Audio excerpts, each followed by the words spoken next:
I'm sure you've heard the news about the old house on the hill. It's the kind of place that sends shivers down your spine just by looking at it.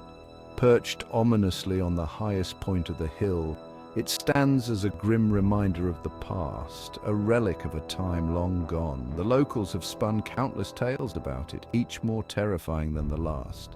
They say it's cursed, haunted by the spirits of those who once lived there, the one that everyone avoids after dark. Well, Ethan didn't. He was always the curious type, the kind of person who couldn't resist a good mystery. The stories about the house intrigued him, and he felt an inexplicable pull towards it. He had heard the warnings, of course, but he brushed them off as mere superstition. He was determined to uncover the truth, no matter the cost.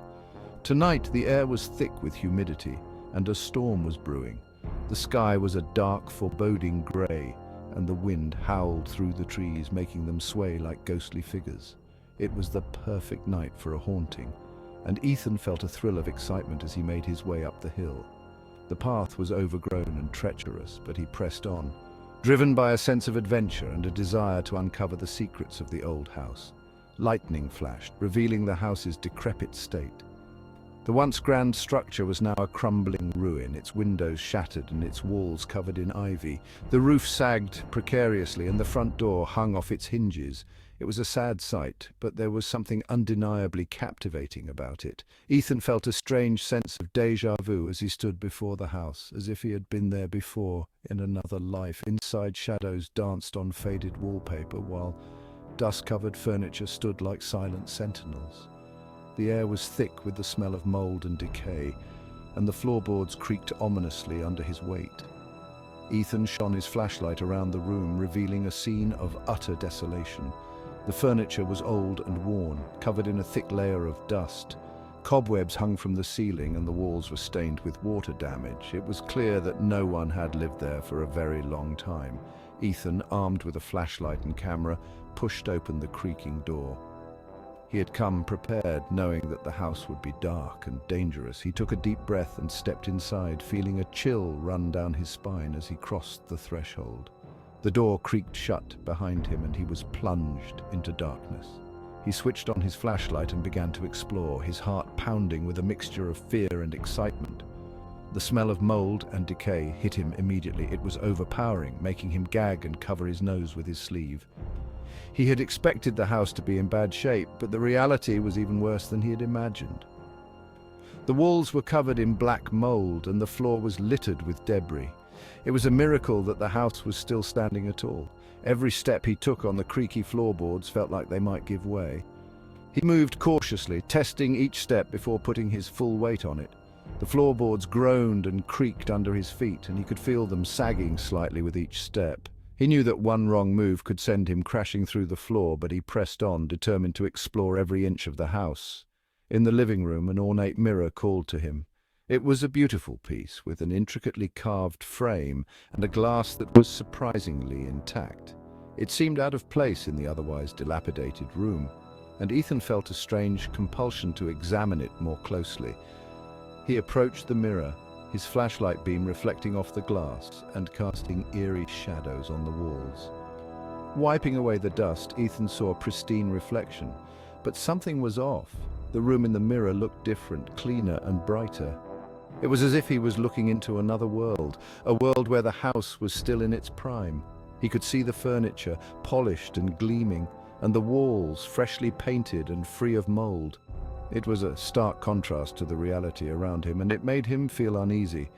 The room in the mirror was clean, filled with light and people. He could see a family, a mother, father, and 2 children, laughing and talking as they went about their daily lives. They seemed happy, oblivious to the decay and darkness that surrounded them. It was a surreal and unsettling sight, and Ethan couldn't tear his eyes away. A family laughing and talking, and they looked so real, so alive, that Ethan almost felt like he could reach out and touch them. He watched as they moved around the room, their laughter echoing in his ears. It was a hauntingly beautiful scene, and for a moment he forgot where he was. He was completely entranced by the vision in the mirror. Ethan's fascination turned to horror as the scene shifted. The laughter turned to screams, and the light in the room began to fade.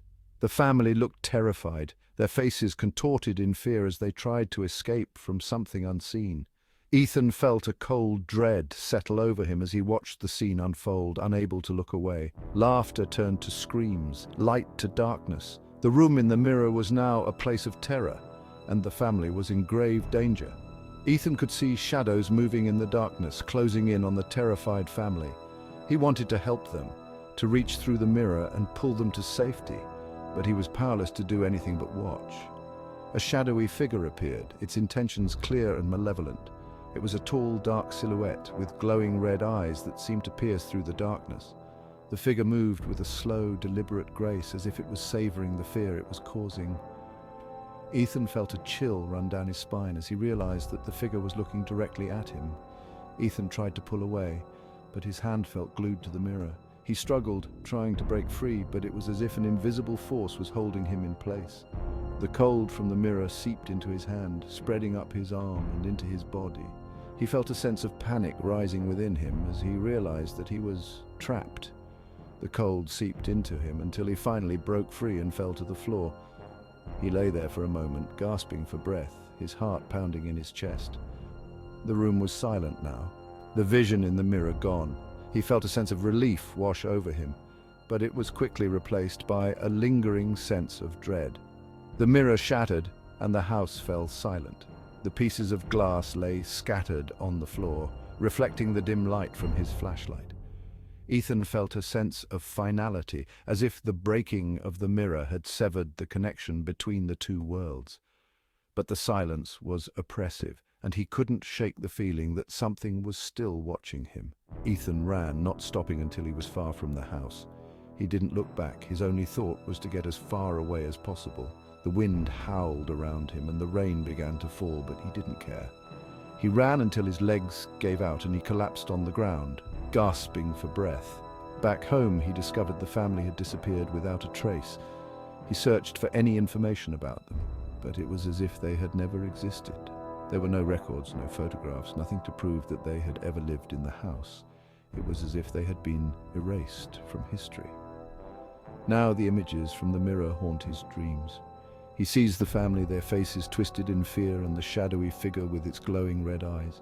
He wakes up in a cold sweat, his heart pounding, unable to shake the feeling of dread. The visions are so vivid, so real, that he sometimes wonders if he is still trapped in the house. And Ethan can't shake the feeling that the shadowy figure is still out there waiting. He feels its presence lurking in the shadows, watching him. He knows that it is only a matter of time before it comes for him. The house on the hill may be abandoned, but its dark legacy lives on, and Ethan is forever marked by his terrifying encounter.